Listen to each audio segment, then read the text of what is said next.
अहिल्यानगर येथील शेअर बाजार गुंतवणूक करून मोठा नफा मिळवून देण्याचे आमिष दाखवून सायबर भामट्यांनी एका ज्येष्ठ नागरिकाची तब्बल 61,61,789 रुपयांची फसवणूक केल्याचा धक्कादायक प्रकार समोर आलाय। या प्रकरणी सायबर पोलीस ठाण्यात गुन्हा दाखल करण्यात आलाय। तांबडकर मळा गुलमोहर रोड परिसरातील रहिवासी असलेले 72 वर्षीय सेवानिवृत्त या प्रकरणी फिर्याद दिली आहे। फिर्यादीनुसार संशयित आरोपी केशव परवाल, प्रोफेसर राहुल बाहरी आणि त्यांच्या इतर साथीदारांनी व्हॉट्सॲप समूहाद्वारे लोखंडे यांच्याशी संपर्क साधला। प्रॉस्पेरिटी ग्रोथ प्रोग्राम नावाच्या समूहाद्वारे त्यांना शेअर ट्रेडिंगमध्ये गुंतवणूक केल्यास प्रचंड नफा मिळेल असे भासवले।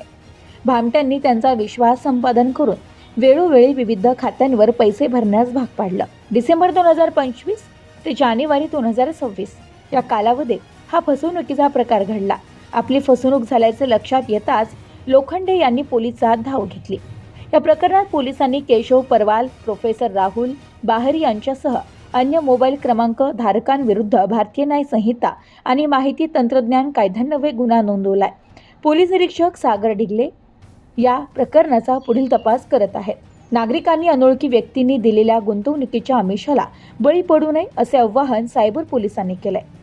Bureau report, news today 24, Ahilyanagar.